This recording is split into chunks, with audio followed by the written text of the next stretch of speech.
Y seguimos con más noticias. No olvides suscribirte a nuestro canal.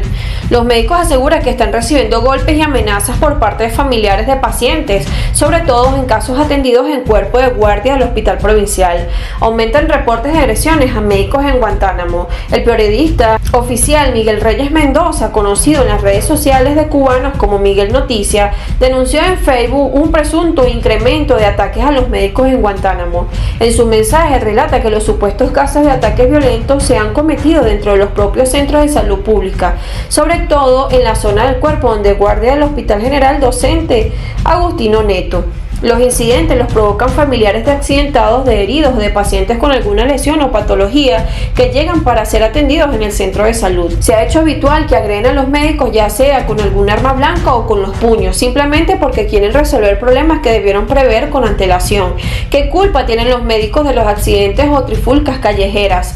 ¿Qué culpa tienen los médicos de que lleguen a las unidades sanitarias con padecimientos, patologías o lesiones provocadas por descuido y poca prevención?, se preguntó Miguel.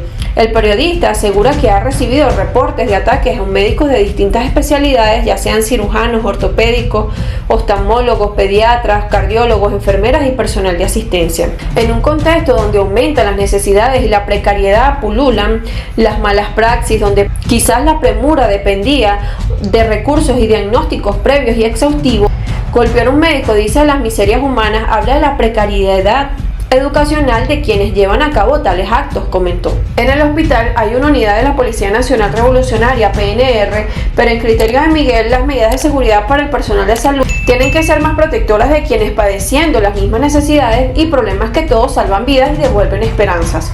Reconoció que hay casos de maltrato a la población en el sistema de salud público cubano, pero considera que son los menos y existen vías para denunciar su mal actuar. Es habitual la agresión a médicos y eso se debe parar. Respeten a quienes se sacrifican por resolver situaciones que no generan, al personal de la salud, a quienes pasan miles de sinsabores para garantizar una buena evolución en los pacientes. De lo contrario, los acompañantes tendrán que esperar afuera de los cuerpos de guardia y de las salas. No tienen por qué los médicos padecer amenazas, golpes en el abdomen, mandíbulas y maltrato por parte de la población. Eso debe tener coto definitivo, dijo el periodista. Y entre otras noticias, tenemos que el régimen cubano vuelve a invertir más en turismo que en salud y educación.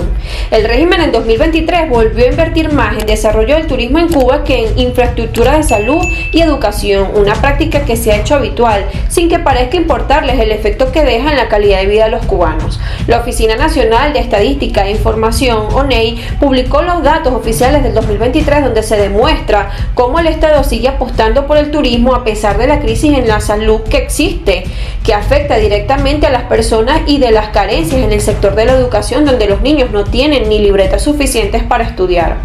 El economista cubano Pedro Monreal analizó las estadísticas de la ONEI y mostró en un hilo la red social X varios gráficos con los datos oficiales. Desmontó el discurso del gobierno que presume de ponderar la educación y la salud en el país. La estadística confirma la persistencia de una estructura muy deformada de la inversión en Cuba, en la que un tercio se concentra en actividades articuladas principalmente alrededor del turismo, dijo Monreal. El bajo peso relativo de la inversión es preocupante en actividades claves como la salud, educación y construcción, todas con valores inferiores al 2%. Llama la atención que ciencia e innovación tecnológica sea la tercera actividad con menor inversión, señaló el economista. Especificó que hay una reducción del peso relativo de la inversión asociada al turismo desde el récord del 47.6 en 2020, aunque sigue siendo más de la tercera parte de la inversión nacional.